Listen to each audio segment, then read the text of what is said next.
दोस्तों, हिमालय की गोद में बसे उत्तराखंड के पहाड़ों को बचाने के लिए खुद बीजेपी के दिग्गज नेता मैदान में उतर आए हैं। जी हां, पूर्व राष्ट्रीय अध्यक्ष मुरली मनोहर जोशी और पूर्व केंद्रीय मंत्री कर्ण सिंह ने सुप्रीम कोर्ट के चीफ जस्टिस बी.आर. गवई को एक ऐसा पत्र लिखा है जो न सिर्फ पर्यावरण की रक्षा की गुहार है बल्कि बीजेपी के अंदरूनी कलह को भी उजागर कर रहा है।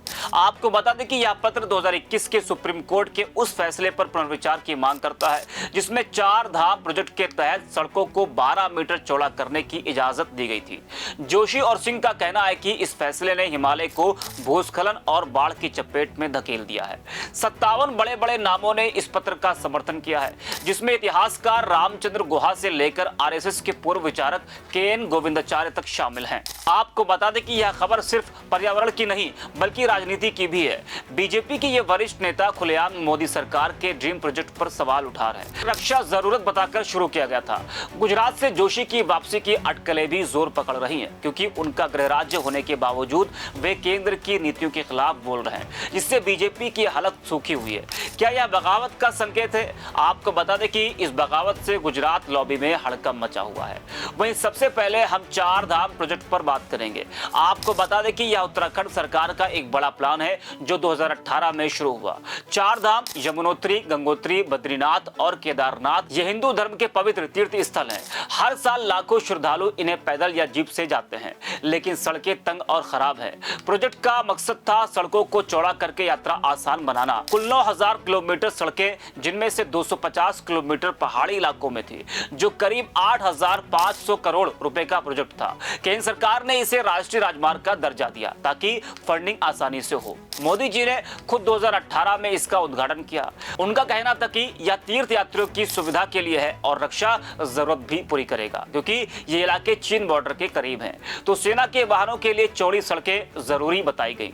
सड़क परिवहन मंत्री नितिन गडकरी ने कहा कि इससे पर्यटन बढ़ेगा, रोजगार आएगा, लेकिन शुरू से ही पर्यावरणविद चिल्ला रहे थे कि हिमालय को मत काटो। हिमालय तो दुनिया का सबसे युवा और नाजुक पर्वत है। यह टेक्टोनिक प्लेट्स के टकराव से बना है जो लगातार हिलता रहता है। यहाँ की मिट्टी ढीली है, जंगल घने, नदियां तेज हैं। सड़क चौड़ी करने से पहाड़ कटेंगे, पेड़ गिरेंगे और बाढ़ भूस्खलन का खतरा बढ़ेगा। आपको बता दें कि प्रोजेक्ट की शुरुआत में ही विवाद हुआ। 2018 में नेशनल ग्रीन ट्रिब्यूनल ने रोक लगाई, फिर सुप्रीम कोर्ट में केस गया। सरकार ने दावा किया कि सड़कें सिर्फ 10 मीटर चौड़ी होंगी, पर्यावरण को नुकसान नहीं होगा। लेकिन 2020 में सड़क मंत्रालय का एक सर्कुलर आया जिसमें 12 मीटर तक चौड़ी करने की छूट दी गई। पर्यावरणविदों ने कहा कि यह नियम तोड़ना है। सुप्रीम कोर्ट ने फैसला दिया कि प्रोजेक्ट चलेगा, लेकिन पर्यावरण की निगरानी होगी। Justice D.Y.. चंद्रचूड़ की बेंच ने कहा कि रक्षा हित सर्वोपरि है।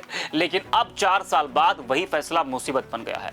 2021 का वो फैसला चार धाम प्रोजेक्ट का टर्निंग पॉइंट था। सुप्रीम कोर्ट ने 29 जुलाई को फैसला सुनाया। केस हिमालय नंदा देवी अभियान बनाम सड़क मंत्रालय था। पर्यावरणविदों ने कहा था कि 12 मीटर चौड़ी सड़कें हिमालय की परिस्थिति बर्बाद करेगी, लेकिन कोर्ट ने सरकार की बात मानी। सरकार ने बताया कि चीन के साथ तनाव है, ब्रह्मपुत्र घाटी में सड़कें जरूरी हैं। कोर्ट ने कहा कि एक हाई पावर्ड कमेटी बनेगी जो पर्यावरण की देखभाल करेगी, लेकिन चौड़ाई 12 मीटर ही रहनी थी। इस फैसले के बाद काम तेज हुआ। 2022-23 तक 70% सड़कें बन चुकी, लेकिन जल्द ही समस्याएं सामने आई। एक रिपोर्ट के मुताबिक इस प्रोजेक्ट से 25 लाख पेड़ कटे, जंगल कम हुए तो मिट्टी का कटाव बढ़ा। वैज्ञानिकों ने चेतावनी दी कि हिमालय में सड़कें बनाने से भूस्खलन 30% बढ़ जाते हैं। फिर भी सरकार ने कहा कि सब कंट्रोल में है। लेकिन 2023 में पहली बड़ी घटना हुई। ऋषिकेश बद्रीनाथ हाईवे पर भूस्खलन से 50 मीटर सड़क धंस गई, 2 लोग मारे गए। जून 2025 में चार धाम हवाई construction and the surge in landslide frequency एक अध्ययन आया। इसमें कहा गया कि 2021 के बाद भूस्खलन की संख्या दोगुनी हो गई है। 811 जोन जहां खतरा है। अगस्त 2025 में धराली में फ्लैश फ्लड आया जो चार धाम रोड का हिस्सा था। 10 लोग मरे, दर्जनों लापता हो गए। विशेषज्ञों ने कहा कि यह प्रोजेक्ट की वजह से हुआ है। मोदी सरकार ने इसे प्राकृतिक आपदा बताया, लेकिन आंकड़े झूठ नहीं बोलते। आपको बता दें कि हिमालय को तीसरा ध्रुव कहते हैं, लेकिन चार धाम प्रोजेक्ट ने इसे आंसू की नदी बना दिया। सरल शब्दों में समझिए, पहाड़ काटने से जड़ें कमजोर हो जाती हैं, बारिश हो तो मिट्टी बह जाती है। 2021 से 2025 तक उत्तराखंड में 500 से ज्यादा भूस्खलन हुए। 2024 में केदारनाथ यात्रा के दौरान 20 जगह सड़कें बंद हो गई। 2025 में जनवरी से सितंबर तक 200 घटनाएं हुई। एक रिपोर्ट कहती है कि प्रोजेक्ट से सिंकिंग जोन बने, जिससे जगहें धीरे धीरे धंस रही हैं। जी हाँ, 5-5 मीटर की सिंगल लेन पर्यावरण के लिए ठीक थी, लेकिन 12 मीटर डबल लेन ने पहाड़ों को चीर दिया। रॉक ब्लास्टिंग से कंपन होता है जो टेक्टोनिक जोन को जगाता है। सड़कें बनी लेकिन पानी निकासी की ठीक व्यवस्था नहीं। नदियां सड़कों के नीचे बह रही हैं तो बाढ़ आती है। एक अध्ययन में पाया गया कि प्रोजेक्ट से 40% वन क्षेत्र कम हुआ। पेड़ ना होने से मिट्टी पकड़ नहीं पाती।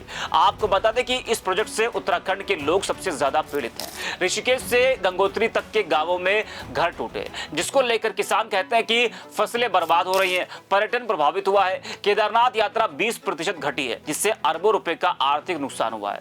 वैज्ञानिक हिमांशु थापर कहते हैं कि यह जलवायु परिवर्तन से जुड़ा है।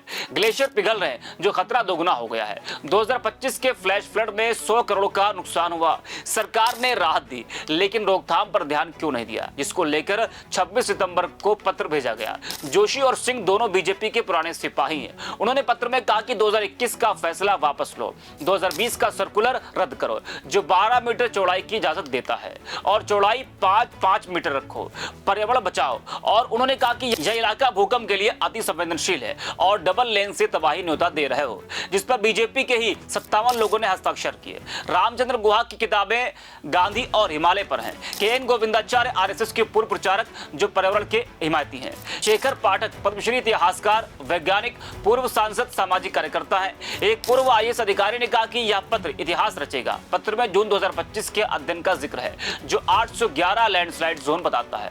यह पत्र सिर्फ पर्यावरण का नहीं बल्कि राजनीति का बम है। जोशी बीजेपी के फाउंडर मेंबर है। 2014 में अमित शाह ने उन्हें हाशिए पर धकेला, अब वे खुलकर बोल रहे हैं। कर्ण सिंह कांग्रेसी बैकग्राउंड के हैं लेकिन बीजेपी से जुड़े हैं। दोनों का पत्र मोदी के विकास मॉडल पर तीर है। 4 धाम तो मोदी का गुजरात मॉडल की तर्ज पर ड्रीम प्रोजेक्ट था।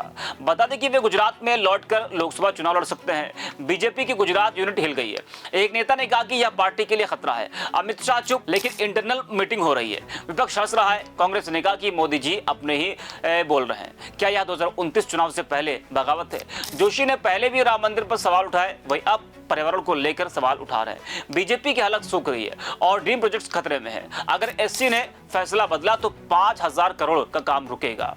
वही वैज्ञानिक चिल्ला रहे हैं। Doctor Ravi Chopra project committee में थे, उन्होंने इस्तीफा दे दिया है और कहा कि 12 मीटर की सड़क बनाना गलत है।